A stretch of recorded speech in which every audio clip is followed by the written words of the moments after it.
जय श्री राम दोस्तों। तो आज है 21 जनवरी 2026 दिन बुधवार और मध्य प्रदेश के कर्मचारियों की 21 जनवरी 2026 से 22 जनवरी 2026 की खबरें विस्तार से।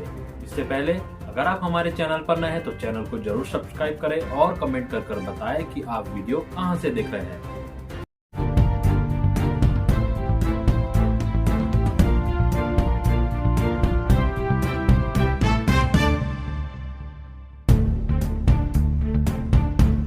पैंतीस साल सेवा पूरी करने वाले शिक्षकों को मिलेगा चतुर्थ क्रमोन्नत वेतनमान। प्रदेश में 35 साल की सेवा पूरी करने वाले शिक्षकों को चतुर्थ क्रमोन्नत वेतनमान मिलेगा। लंबे समय से चली आ रही इस मांग को लेकर मुख्यमंत्री डॉक्टर मोहन यादव की अध्यक्षता में हुई कैबिनेट बैठक में हरी झंडी दी गई। क्रमोन्नत वेतनमान की पात्रता 1 जुलाई 2023 या उसके बाद से होगी। 15,000 शिक्षकों को इसका लाभ इसी वित्तीय वर्ष में मिलेगा, जबकि योजना के दायरे में 1.25 लाख शिक्षक आएंगे। इस निर्णय से पदोन्नति की पात्रता रखने वाले शैक्षणिक संवर्ग के सहायक शिक्षक तथा नवीन शैक्षणिक संवर्ग के प्राथमिक एवं माध्यमिक शिक्षकों को प्रतिमाह 3 से 5,000 रुपए का लाभ होगा। 10 साल बाद खुल सकती है प्रदेश के लाखों कर्मियों की पदोन्नति की राह। पिछले 10 साल से प्रतीक्षारत सरकारी अधिकारी एवं कर्मचारियों के लिए मौजूदा माह में अच्छी खबर मिलने की उम्मीद है। पिछले 10 साल से जिस प्रमोशन के लिए शासकीय सेवक इंतजार कर रहे हैं, इसी सप्ताह इस पर मध्य प्रदेश उच्चतम न्यायालय अपना फैसला दे सकता है। प्रमोशन में आरक्षण को लेकर 13 जनवरी को मध्य प्रदेश हाईकोर्ट में सुनवाई थी, लेकिन चीफ जस्टिस विपिन सचदेवा की व्यस्तता के कारण सुनवाई नहीं हो पाई। अब न्यायालय में प्रमोशन में रिजर्वेशन के विषय पर सुनवाई 20 जनवरी को होना है। जानकारी है कि इसमें सपक्ष, अजाक्स और सरकार के महाधिवक्ता का पक्ष सुनकर हाईकोर्ट अपना निर्णय दे सकता है। फ्री योजनाएं लागू कर कर्मचारियों का हक मार रही सरकार। मध्य प्रदेश कर्मचारी मंच ने कहा है कि कर्मचारियों के वेतन से हुई कटौती राशि यदि नहीं लौटाई गई तो कर्मचारी मंत्रालय का घेराव करेंगे। कर्मचारी नेताओं ने आरोप लगाया है कि राज्य सरकार लाडली बहना समेत अन्य योजनाओं के तहत मुफ्त में धन बांट रही है, जबकि कर्मचारियों के हक का पैसा रोका जा रहा है। कर्मचारी मंच के प्रदेशाध्यक्ष अशोक पांडे ने कहा कि प्रदेश में अलग अलग दौर की सरकार ने कर्मचारियों के हितों को नजरअंदाज किया है। वर्ष 2000 में तत्कालीन मुख्यमंत्री दिग्विजय सिंह के फैसले से 28,000 दैनिक वेतनभोगी कर्मचारियों को नौकरी गंवानी पड़ी, जबकि 2019 में कमलनाथ सरकार ने नियमित कर्मचारियों के वेतन में जबरन कटौती का आदेश जारी किया। अब कर्मचारियों का कहना है कि हाईकोर्ट के आदेश को केवल याचिकाकर्ताओं तक सीमित न रखकर प्रदेश के सभी कर्मचारियों पर लागू किया जाए। उच्च न्यायालय ने परिवीक्षा अवधि में वेतन कटौती को ठहराया अवैध। जबलपुर उच्च न्यायालय ने परिवीक्षा अवधि में वेतन कटौती को अवैध ठहराते हुए कमलनाथ सरकार द्वारा 12 दिसंबर 2019 को जारी कर्मचारी विरोधी आदेश रद्द कर दिया है। इससे हजारों सरकारी कर्मचारियों को बड़ी राहत मिली है। अदालत ने एरियर सहित कर्मचारियों से अब तक की गई कटौती राशि वापस करने के लिए निर्देशित किया है। 12 दिसंबर 2019 को जारी आदेश के बाद कर्मचारी चयन मंडल के माध्यम से नियुक्त तृतीय और चतुर्थ श्रेणी कर्मचारियों की परिवीक्षा अवधि 2 साल से बढ़ाकर 3 साल कर दी गई थी। इस दौरान कर्मचारियों को पहले, दूसरे और तीसरे वर्ष में क्रमशः 70, 80 और 90% वेतन दिया जा रहा था, जिससे आर्थिक नुकसान उठाना पड़ रहा था। कर्मचारियों और अधिकारियों के लिए कैशलेस हेल्थ स्कीम बना रही सरकार। मध्य प्रदेश में सरकारी अमले के लिए बड़ी स्वास्थ्य योजना बनाई जा रही है। राज्य सरकार कर्मचारियों, अधिकारियों के लिए कैशलेस हेल्थ स्कीम बना रही है। प्रदेश का सामान्य प्रशासन विभाग इसकी तैयारी में लगा है। कैशलेस हेल्थ स्कीम के लिए कर्मचारी संगठनों से भी सुझाव लिए जा रहे हैं। योजना में कर्मचारियों के वेतन से न्यूनतम 250 रुपए से लेकर अधिकतम 1,000 रुपए तक के 4 स्लैब में राशि काटना प्रस्तावित है। शेष राशि सरकार द्वारा देय रहेगी। कैशलेस हेल्थ स्कीम में गंभीर रोगों में 10 लाख रुपए तक का इलाज किया जाएगा। इसके अंतर्गत प्रदेश के अलावा अन्य राज्यों के प्रमुख अस्पताल भी तलाशे जा रहे हैं। सरकारी स्कूलों में ई अटेंडेंस का मामला पहुंचा हाई कोर्ट।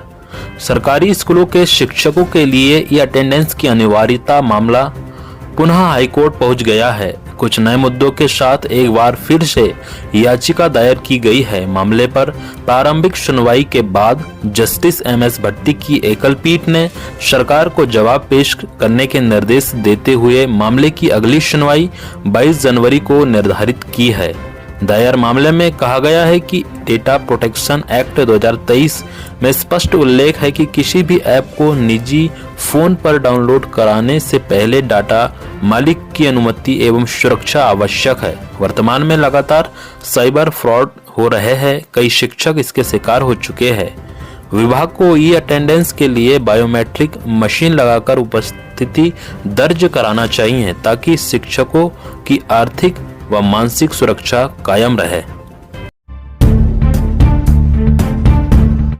अप्रैल तक पूरे कर लिए जाएंगे शिक्षकों के तबादले। मध्य प्रदेश स्कूल शिक्षा विभाग ने आगामी शैक्षणिक सत्र को सुचारू बनाने के लिए एक बड़ा प्रशासनिक निर्णय लिया है।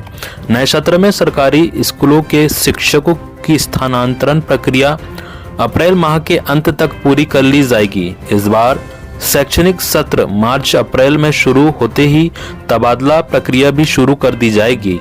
पिछले साल मई से जुलाई तक तबादला प्रक्रिया चलने से स्कूलों की शैक्षणिक व्यवस्था बिगड़ गई थी। मध्य प्रदेश शिक्षक संघ के प्रदेश अध्यक्ष डॉक्टर छत्रवीर सिंह राठौर का कहना है कि शिक्षा पोर्टल को पहले अपडेट किया जाए और अतिशेष शिक्षकों का समायोजन कर तबादला प्रक्रिया शुरू की जाए। सैकड़ों शिक्षक और कर्मचारियों को नहीं मिल रहा एरियर। जबलपुर स्कूल शिक्षा विभाग के शिक्षक और कर्मचारी लंबे समय से एरियर की राशि के लिए भटक रहे हैं। आवेदन दिए हुए सालों बीत गए लेकिन एरियर की राशि नहीं मिल पा रही है। इस प्रकार लाखों करोड़ों रुपयों की राशि फंसी हुई है। बीईओ कार्यालय के एक कर्मचारी पर ही इसकी पूरी जिम्मेदारी है और वह एक दिन में 8-10 प्रकरण का निपटारा करता है, जबकि रोजाना करीब 30-40 नए प्रकरण के पास पहुंच जाते हैं। शिक्षक और कर्मचारी हर कुछ दिनों में अपने मामलों के लिए बीईओ कार्यालय के चक्कर लगाते हैं लेकिन उन्हें निराशा हाथ लगती है। पंचायत सचिवों का रिटायरमेंट अब 62 वर्ष में। मुख्यमंत्री डॉक्टर मोहन यादव ने दशहरा मैदान में आयोजित पंचायत सचिव सम्मेलन में पंचायत सचिवों के लिए कई अहम घोषणाएं की है। उन्होंने कहा कि अब मध्य प्रदेश में पंचायत सचिव 62 वर्ष की आयु में सेवानिवृत्त होंगे। साथ ही पंचायत एवं ग्रामीण विकास विभाग में उनके संविलियन के लिए जल्द ही समिति गठित की जाएगी। सीएम ने यह भी स्पष्ट किया कि पंचायत सचिव की मृत्यु पर परिवार को मिलने वाली 1.5 लाख रुपए की राशि अनुकंपा नियुक्ति होने पर विभाग को वापस नहीं करनी होगी। इसके साथ ही पंचायत सचिवों को अब 1300 रुपए का विशेष भत्ता भी दिया जाएगा। साल 1996 से 99 के कर्मचारी होंगे नियमित, निगम ने बनाई सूची। साल 1996 से 99 में भर्ती हुए मस्टर्ड कर्मियों को नगर निगम प्रशासन नियमित करने जा रहा है। इसके लिए निगम प्रशासन ने कर्मचारियों की सूची तैयार कर ली है। बताया जाता है कि यह कर्मचारी हाईकोर्ट से आदेश लेकर आए थे लेकिन लंबे समय तक इनकी सुनवाई नहीं हुई।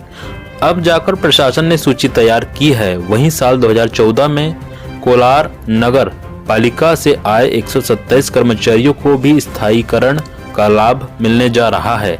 दरअसल नगर निगम प्रशासन ने साल 2018 में 89 दिवसीय कर्मचारियों को हाईकोर्ट के आदेश पर विनियमित किया था लेकिन इसमें कुछ कर्मचारी छूट गए थे। उन्होंने दोबारा हाईकोर्ट का दरवाजा खटखटाया। अब जाकर उन्हें नियमित किया जा रहा है।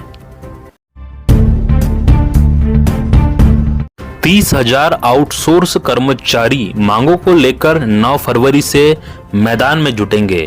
प्रदेश की स्वास्थ्य व्यवस्था की रीढ़ माने जाने वाले 30,000 से अधिक आउटसोर्स कर्मचारी अब आर पार की लड़ाई के मूड में हैं। संविदा आउटसोर्स स्वास्थ्य कर्मचारी संघ अपनी मांगों को लेकर 9 फरवरी से चरणबद्ध आंदोलन करेगा। इसमें मेडिकल कॉलेज से लेकर गांव के उप स्वास्थ्य केंद्रों तक में कार्यरत वे कर्मचारी शामिल है जो वर्षों से स्थायी प्रकृति का काम कर रहे हैं, लेकिन आज भी न्यूनतम वेतन और सामाजिक सुरक्षा के लिए तरस रहे हैं। संघ का आरोप है कि शासन किसी पद के लिए 20 से 25,000 रुपए स्वीकृत करता है, लेकिन ठेकेदारी प्रथा और प्रशासनिक कटौती के चलते कर्मचारी के हाथ मात्र 8 से 12,000 रुपए ही आते हैं। बोर्ड की परीक्षाओं में नकल करते पकड़े गए तो होगी बड़ी सजा। एमपी बोर्ड ने आगामी 10वीं और 12वीं की परीक्षाओं को लेकर कड़े कदम उठाए हैं। मंडल ने परीक्षाओं में पारदर्शिता सुनिश्चित करने और नकल को पूरी तरह से रोकने के लिए नए दिशा निर्देश जारी किए हैं। अगर कोई विद्यार्थी नकल करते हुए पकड़ा जाता है तो उसे 3 साल तक की जेल हो सकती है। साथ ही नकल में सहयोग करने वालों पर भी कड़ी कार्यवाही की जाएगी। मंडल द्वारा जारी गाइडलाइन में परीक्षा केंद्रों के लिए भी कई नियम तय किए गए हैं। हर केंद्र पर सुरक्षा के सख्त इंतजाम होंगे।